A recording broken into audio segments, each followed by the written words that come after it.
that Chicago band Deeper from their new album for Sub Pop Records called Careful. And here are Nick and Drew to tell us how fame has taken them in another direction, just as it did for David Bowie. We wrote most of this record, I guess the entire record, over the pandemic. So I think there were some obvious limitations with the fact that we couldn't be in the same room when we were writing a lot of stuff that, actually informed it in a pretty cool way. So, I think one of the limitations was the fact that we were writing a lot of this stuff with drum machines. It allowed us to kind of like structure the songs where I think the melody is a lot more forward. When we're all writing in the same room together, it's like, trying to incorporate like Shiraz's like pretty complex drum beats will sometimes mean like, okay, we need to simplify the guitar part so that we can have some space so you can hear the drums. And I think, over the pandemic, we really focused on just like coming up with interesting melodies that could kind of carry it in light of not having, drums with a lot of moving parts. So that was actually a kind of like a fun exercise, I think, that kind of makes this record sound different than the last one. Kind of got a krautrock feel about it all.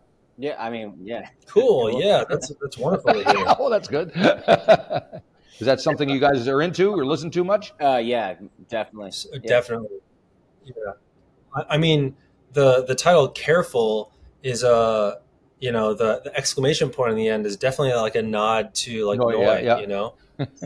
So yeah, we did like a did a bunch of just like every morning we would kind of start with like a drone or just like kind of like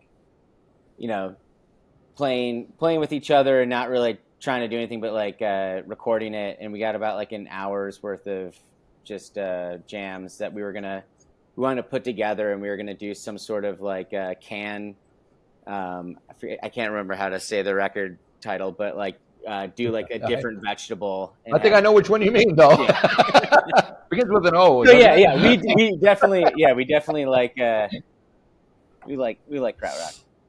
How'd you get into that? I mean, Chicago's a long way from Berlin. I don't know. I think like just being able to have the internet at such an early age is like whatever. Like it just go on YouTube and just look up like psych rock, and Can will probably be one of the first bands that comes up. Yeah.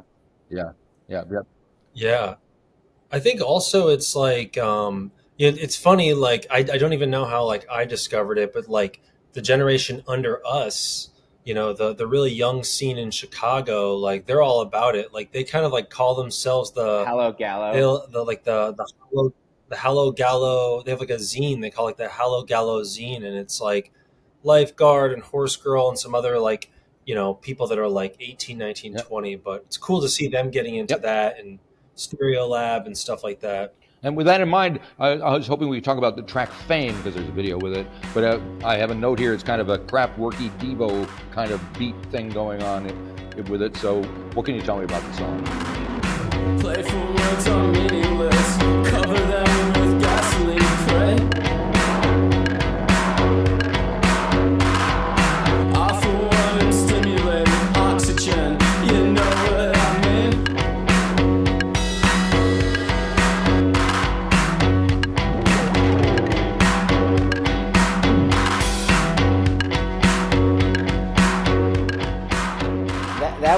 That was like me trying to learn how to program drum beats during the pandemic. Right. I got like a Digitac with some pandemic money, which is like a sampler, and just like I was just having fun with it, and I like honestly like this is probably too much detail, but like the name Fame, I just thought it kind of sounded like the Bowie song Fame, so then I had to like derange it a little bit more. But I don't know, that was just kind of like, it was just a fun I think there was like another demo with the same drum machine part. Like there's probably like 10 different demos with it, and that was the one that like it seemed like everybody else when I sent it to them they liked it, so it's kind of stuck. Cool.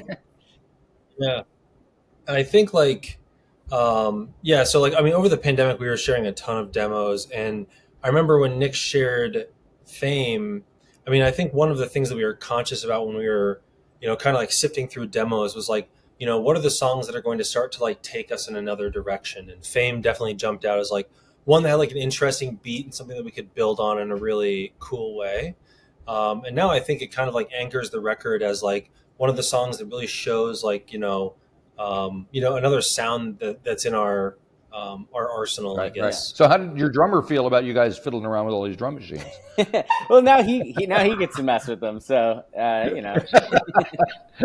the cool part about the way Shiraz is attacking like a lot of the electronic aspects that we've incorporated in the new record is he is playing the parts that we programmed. Like he has like triggers on his skins or heads. I never know how to say the right lingo for drum pieces, but he's got like all the triggers and they're up to like an SPD. And so he's actually like breaking down those digital drum beats and doing it in a more, I don't know, human way, which is, I think, really cool to do, especially when like it's so easy to do the easier option, which is just to like press a button and it just goes, but it's more exciting for us because that's kind of been like the funner part about learning these songs and writing kind of in a newer way, like using the splice and sending programs between each other, is that now when we're learning the songs, like we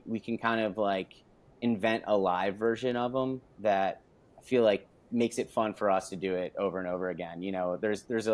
There's a little bit of a level of like not necessarily jamming, but we're a lot more free on the live songs, and so every night kind of feels a little different for us, which has been really fun to do. Yeah, I was thinking that the live thing for you must change along with this change in the way you've written the songs and made them. So that must be it's having like that experiment for you. Yeah, I feel like that's kind of happened with every record. Well, at least for the like Auto Pain and Careful, when we went and actually recorded it in the studio, we didn't really care if we could play it necessarily live. Like, we put a lot of parts. We'd play certain parts together, but then like we never really like, some people want to do it all live, and I think I respect that. I really want to do that, but why hold yourself back sometimes? It's like that's the funnest part about having all those tools is that you can do whatever you want. And now that's what we do. Now that we're playing it out, or we're about to play Careful, we're going to learn how to do that live and conceptualize it live. So you get both of it, which is and I think there used to be a stigma attached to seeing bands playing with backing tracks, but that has passed. Everybody's doing it so often, and they're not, they've moved on. The audience has moved on. They're cool with it. So that kind of frees it up, I think, a little bit, especially for older guys like me. I mean, I think sorry, go, Jay. I was just going to say, like, if we used backing tracks, like, I think it would be cool, and we would do it in a way that like makes it like adds to the sound and is not like a cop out. But I think the nice thing is like Shiraz's drumming style is like so athletic already that he's always up for the challenge. Like, one of my demos was like it was like 140 BPM or something, and when we sent it to him, he's like, damn, okay. So then like when we were actually like standing the song up, it's like he just has to be kind of like cooking the whole time, and he's into that. So yeah. And Fame is followed by a track called Every Night, which for me, that's when I noted the Bowie kind of Berlin Fripp thing going on there. And I guess I read something where you guys thought the Cars had kind of had something to do with influence the tune. So that's an interesting dynamic going on. What was happening? My rookie's life is falling in line. I can see the left and the right, and I'm falling asleep every night.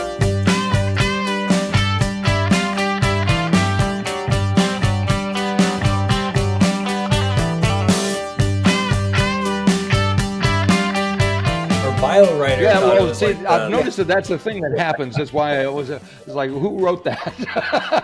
You guys or somebody else? Yeah. I mean, I definitely like the Cars, but I mean, for me, like on a lot of this record, I was driving back and forth to Arizona with my my wife. Her family's from Tucson, Arizona, and we're in Chicago. So like, during the pandemic, we were going and staying with her mom and her brother, and just like kind of, getting out and like definitely during the winter time. That's like our big time. And going through the country and listening to like, I don't know, Bowie produced records, a lot of Iggy Pop stuff, like, and that just kind of like got me really inspired to start writing again. And I feel like, I don't know, it just sounds fucking cool. So, I mean, like, so yeah, it definitely influenced off of that a bunch. Like, you know, and like Fame was like a perfect example of that. I'm like, I feel like I'm ripping. So like, how can I not rip with, you know, it's like, it just happens when you listen to stuff naturally. But Sure. I called myself out. I think also, I think I'm trying to remember the timeline. Was Every Night written before the pandemic? I don't know, but that was Because I remember like that was a jam. Yeah, we did that one actually one was definitely in our space, not through the internet. But yeah, I remember that was like, of all the songs on the record, that one was definitely written the most collaboratively. And yeah, I just remember you kind of like starting to work that out, like, because I'm like playing keys on that and just coming up with like something staccato to like leave room for like Nick's line. And yeah, I feel like we iterated on that one just a little bit, and the structure came together pretty naturally. And I think like what makes me excited about it, because when I first started playing that keys line, I was like, is this too poppy? You know, is this like staccato thing like too poppy? But like how like dark and deranged the back half gets, I think actually like makes it all work. You get like something that's like sweet on the front, and then like something that like kind of like descends into something much more interesting that you might not expect. I wrote the word intense at the end of it, so it kind of builds up to this intensity that definitely going on there. Yeah, that's cool. So we've talked about your drummer Shiraz. Let's talk about, you have a track called Dual Bass. So is that something that your man Kevin is behind? Take yourself on a night out. These pillars of trust, they don't come down loud. The city is breathing deep, shut still, sucking up all the air. Unfortunately not, but that was no shade on Kevin, but Kevin's a phenomenal player. Every night, there you go, right there. But Dual Bass is probably the oldest demo. It's a demo I did like maybe like in 2016 or something, and it was. I actually wanted Dual Bass to be on auto pay. Oh, okay. This was like something that pulled up. Nick shared that demo with us in one of the final recording sessions, and I was like, I think we should put this on the record. And it was like, this is cool, but it's gonna take a little bit more time, and we want to get auto paint out the door. Which is funny because it ended up staying basically the same as the demo. So I think like even the drum. Well, no, Traz, like on that one, instead of using the program that I had like on the tape, he broke it down and played it live in the studio to make that beat. But Dual Bass was just like it was just a jam I made like years ago in my room, and I just had the cassette tape, and the one that like Lake Song and Warm from the last record, those were all on the same tape, and it just said Dual Bass on it, and I just thought it was a cool name. So I thought about it as like there's two bass lines that basically dual each other. So I think that's where my mind was going. Dueling bass. Yeah. I think the cool thing about Dual Bass also is, well, one, we haven't even played that one together yet. We're going to next week. I'm actually really excited to play that one. I think it's gonna really pop. So that's another song where it's going to be really cool as we kind of like realize these live. But I think like another thing about Careful, just talking about Dual Bass, made me realize this was like, unlike other records, I feel like we preserved all of the like working titles of the songs. That's why like Dual Bass is just like one word. It's not even like broken out into two. It's like we really wanted to kind of like embody like how Nick just kind of like scrawled it on a cassette or something like that. All right. And you have a couple of little instrumental interludes, some shorter, some longer. Is that kind of a way of tying the album together and making it a piece rather than a collection of random songs? I think so. Yeah. I mean, I think also it's also like I mean, we're like a rock band, so it's like I think like having like little like moments to give someone like a breath is also really nice because it's like, yeah, I mean, if you're just like listening to a rock record all the way through, some people just want like that energy, just like go, go, Yep. go. But I think like, like, especially like where people have like shorter attention spans, it's like lean into, I wanted to lean into something that, like for those that really appreciate like a full record, you could actually have like a kind of like a rhythm and a flow Right. to it, and like have a moment of like peace before like going into another song. All right. And lyrically, how much are the lyrics part of what you're doing? I'm assuming Nick writes them, but I could be wrong. Because music-wise, there's a lot going on, and I like a track like Airplane Air kind of just repeats almost like a chant. So how do you approach that? And do you think about how your words are going to fit with the music? Careful, I lose you. A cough, deceiving. I'm careless. You're dreaming. Lesson, I'm reading. Don't loosen your breathing. Actions resemble unique in place. Plastic, you're screaming. I couldn't relate. Yeah, typically I just like, especially when I'm demoing out something, I like learned how to write songs by using a loop pedal and making loops of things, and so usually when I'm writing lyrics, I just kind of like find a block of like I'll just kind of do it free verse where I'll make the music and then I'll sing over it off the top of my head, and whatever comes on like the recording, I'll then start listening back and piecing it all together and kind of just let it happen naturally. And a lot of the times I just get super lazy. So I'm just like, all right, that block sounds fucking cool. So the whole song's this now, And Right. and also that's kind of going back to like the drones on the record. Like we just kind of always played with pedals. And so it just felt like sometimes like on the first record, especially, doing drones was just to make it longer. So we could say it was a full length and not an EP. And now like it's just like why wouldn't we do that? Like I feel like some of our strongest moments in the live music is when we're playing droning together and improvising and stuff. Right. That's what I like to do, especially with when I'm recording myself, is I like to improvise and I like to just kind of like not really focus on necessarily a goal for the vocal line, but just like and sometimes it doesn't happen right away, but the best ones definitely do. And Airplane Air was that was like the first week we got back from the pandemic hitting and everything kind of shutting down. And I just kind of like put all my gear together and built a little studio. And that was the first one that I knocked out. And I was just kind of just in a weird spot mentally, just after we were in Europe and then we were in the East and Southeast touring in the US when it all happened. And just kind of like seeing things kind of shut down. And like Airplane Air is like, we were on an airplane and I was like, when we got to England, that was the first time I saw somebody with a mask on getting off a plane. And then when we flew back to Chicago, we were all kind of looking at each other. We're like, should we be wearing masks now? And then by the end of it, it's like, what the fuck? Yeah. Like, now knowing that like, yeah, okay, maybe. Yeah. And how's the baseball teams doing?